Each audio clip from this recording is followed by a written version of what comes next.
Alright, ladies and gentlemen, I hope you're all doing well, and welcome to the Sigmar Showdown. It's going to be the Empire facing off against the Ogre Kingdoms. Marcus Wolfhart, the Huntsman. Very ideal to hunt these big monsters. Bring in the Huntsman, man. Going to be coming in with a core of all of his Huntsmen, as well as a Light Wizard. So very strong. We do have double nets.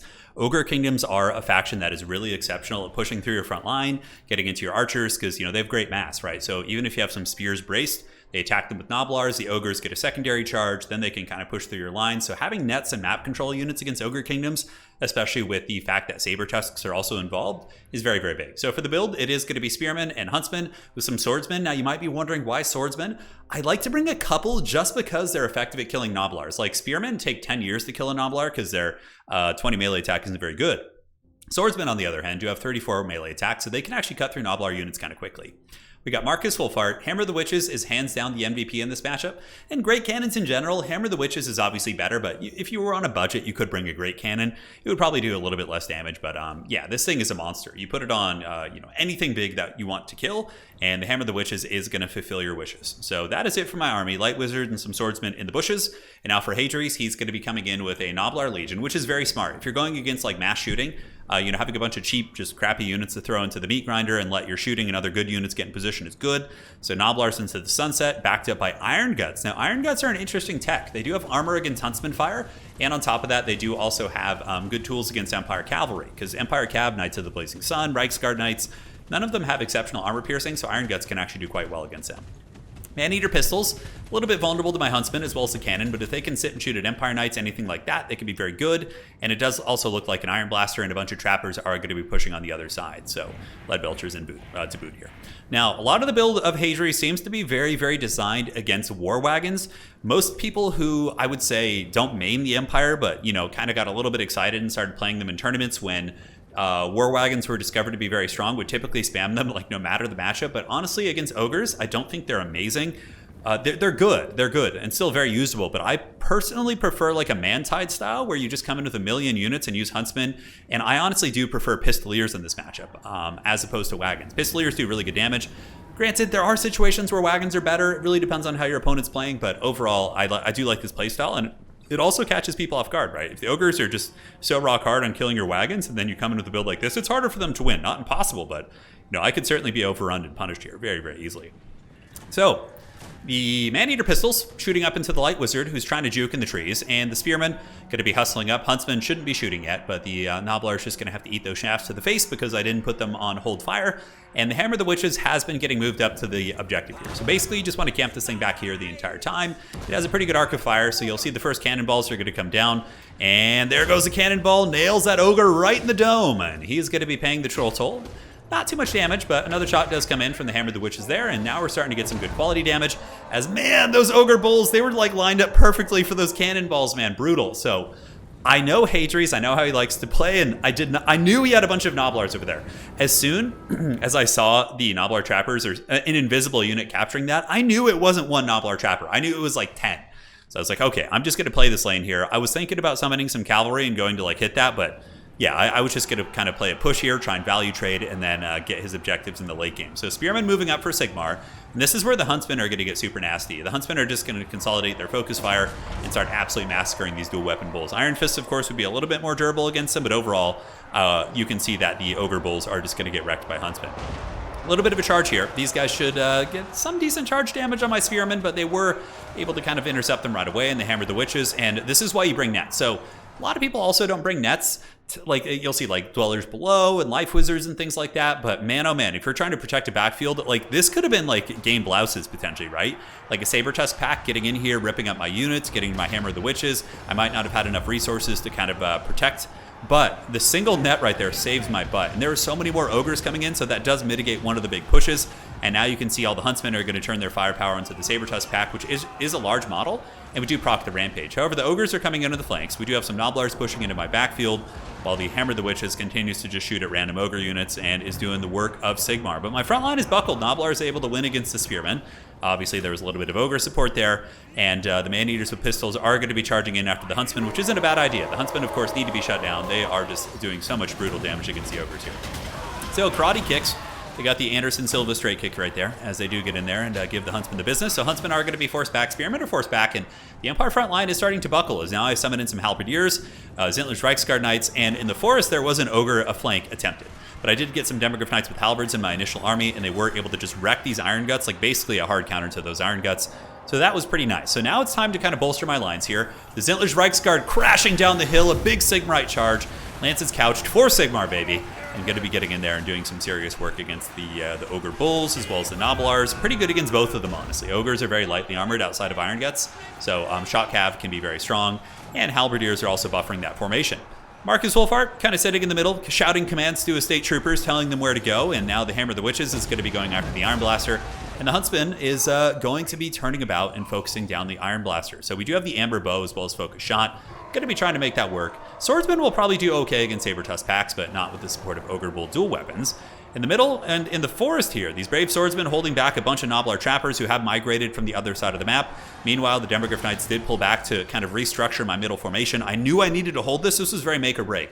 If he gets through this line and gets onto my Hammer of the Witches, I'm suddenly in a very trying position. The Hammer of the Witches so far is up to about 900 value, which is a good performance. So Demogryph Knights just kind of sweeping. They're kind of like, I know a lot of people, a lot of you Europeans will tell me that like the idea of a sweeper in soccer or football is kind of an outdated idea, but it's still one of my favorite soccer analogies. But I guess it's heresy calling it soccer to you guys as well. But you know, it's what it is. It's fun.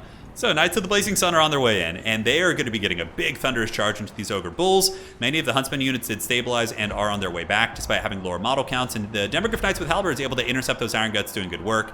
And yeah, Knights of the Blazing Sun are great here. Spell Resist is useful against Ogres, considering they have like the Maw and the Iron Fist ability. But here comes the big charge as they do just absolutely hammer home on those Ogre Bull dual weapons. And the Hammer of the Witches and Marcus, unfortunately I didn't show you, but we used Amber Bow, and him and Marcus and the Hammer. Marcus, of course, anti-large armor piercing. Hammer of the Witches, just rock hard armor. There's another Marcus shot, bringing it down to 680 HP, and the cannonballs come in. And one more shot. Come on, baby. Do it for Sigmar. There it goes. And the Iron Blaster is going to get domed. It was very disappointed to find that I didn't have any wagons, because the Iron Blaster is an excellent tech against wagon spam. Like, really, really good. If you know your opponent has a hard-on for wagons, I mean, how could you know that? But it's obviously very, very good. Maybe keep it in reserve and bring it out just in case. So some more Hounds try and slip through. Once again, these things could have easily compromised my Hammer of the Witches, but we did get a net on them with Marcus with the Hunter Snare, and the Zintler's Reichsguard Knights are able to bounce out and intercept these doggos, so that should kind of keep them honest. While the brave Noblars of the Ogre Empire, yes, the Ogre Kingdoms, are going to be charging in and taking on the giant armored knights, just these middle linebackers of Sigmar. But here they come. Reichsguard Knights also intercepting into the Noblar Trappers, which are trying to penetrate into the backfield. As far as the value, we're up pretty substantially. We're at 7.7 to 5. Still haven't really made a play for this side, but now we're going to be doing it. So we do get double Spearmen heading over to try and get that point. I thought that he might have pulled all his Trappers off at that point. Sadly, Noblar Trappers will defeat Spearmen in combat, so that's not going to be a terribly efficient trade for me. As Hammer of the Witches still just generating big value, probably up to about 2,000 now, I would guess, 2,300. And another net coming down from the Light Wizard, going to be chopping down the Saber-Tusk packs as these swordsmen try to hold them back in tandem with these Halberdiers. But, you know, both sides are looking pretty beat up here. But now Demis are getting into the backfield, and they got their big old halberds, man, going to be exceptional at shutting down Lead Belchers. Lead Belchers have always been pretty good against Empire. Vulnerable against cannons, but with their range, if you can shut down the Empire cannon somehow, they can do some work. But another unit of Lead Belchers, just brutal stuff. These poor Demogryph Knights probably going to get routed off the battlefield before they're able to finish the job. But very, very much like the last Samurai, charging past the runes of the Lead Belcher, here they go. That nice grimdark silhouette, and will they get the job done? So the Demogryphs do get in there. They have 11 models and only 800 HP, but immediately the shock damage is very, very impactful, as the Lead Belchers have yet to lose any models, but these Demis, they're doing some solid work, and have, I think, paid for themselves. Yeah, they've got about 1,600 value. They bring them down, kill a couple models. Certainly can't complain about that. Now, Marcus Wolfhart still shouting commands from the center of the battlefield, and now in the late game, we're going to be summoning in Free Company Militia, which are not only just an incredibly cool unit, but Free Company Militia are very, very good against Ogre Kingdoms. Like I said, Ogres have a lot of, you know, large targets, which are lightly armored and unshielded outside of Iron Fist and, you know, the Iron Guts. So the Free Company Militia give you a really good pushing piece. You don't want them to be absorbing charges early game, so you could honestly mix them in with your early build. Like, I could have cut a couple Swordsmen and gotten Free Company instead, and it might have been a more efficient build, honestly. And here comes Pistoliers, too, as a late game sweeper unit. You know, I am ahead in value, but I'm pretty far behind on points, so I need to start getting momentum. So the Pistoliers are going to run out. The Rough Riders are here, and they're not bad against Trappers. Trappers, of course, don't have any shields, neither do basic Noblars, and we can use them to just shoot at other Ogre units, and we are just trying to get that push going. But Hadri's is relentless, and Ogres are really quick and have very good capture weight, really good mass. They're pretty good at keeping you off points if they really want to. And over here, I kind of got owned a little bit, to be honest. The trappers just destroyed these spearmen. The other spearmen did defeat the Nobbler trappers, so I guess maybe they do defeat the trappers mano a mano. Although I don't know if anything else interfered here. I think I might have like had some firepower shooting. I'm not sure. But Free Company Militia are moving up now. I know I'm going to need a triple cap most likely. It's going to take me a hot minute to get this objective here, so I can't mess around for too much longer. Otherwise, the Ogres could potentially Helm's Deep on a point. We do get Ogre Bulls moving up to rear charge my Free Company Militia, while the other Free Company Militia continue to shoot them. Marcus Wolfhart does have his bow out and is still ripping great shots. There he goes. He's putting the arrow there, and it's gotten only about 800 value, but not bad. Takes a big fancy shot there and is able to take out one of the Ogres, or at least 2 of the Ogres. Hey, that's not bad, man. Taking out Ogre models is no joke. Pistoliers moving in. At the cost of getting charged by the Ogres, I wanted to focus fire and finish off the Lead Belchers, and now the Pistoliers should be able to pull back, although many of them do get trapped on the Ogre models, which is unfortunate.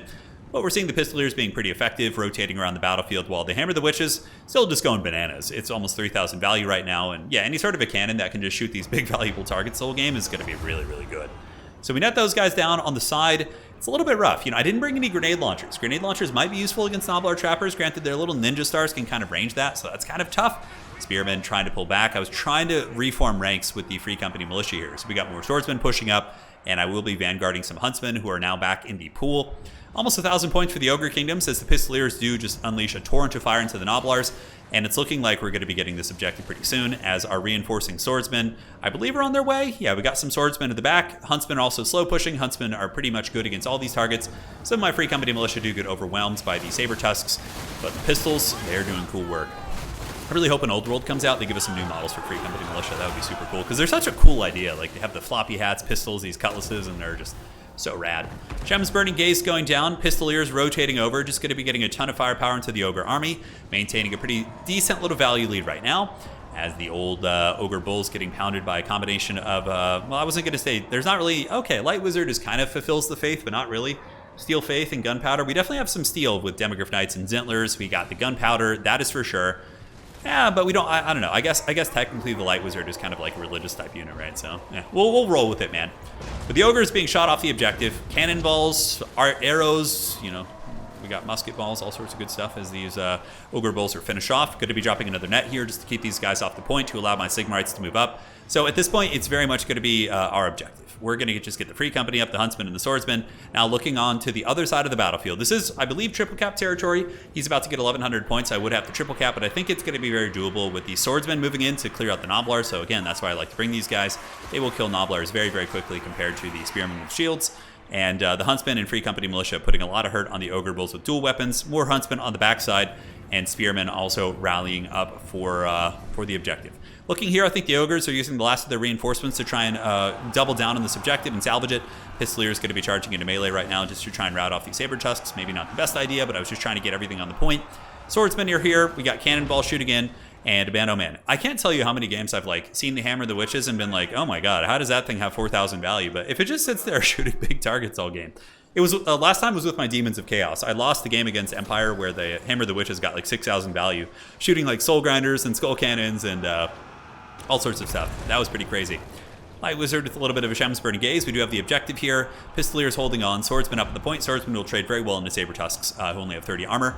And on this side, it looks like it's more or less a rout. Pistoliers shooting into the back of the Nobbler Trappers here probably will break their leadership. Huntsmen moving up, Spearmen moving up, and the Ogres at this point are going to get triple capped as the forces of Sigmar do move up onto the point. And that is going to be all she wrote for the Ogre Kingdoms, as they're pretty much tabled. They have one unit of Saber Tusks and a couple Nobblars, but for the most part, no other units on the battlefield. So GG, well played.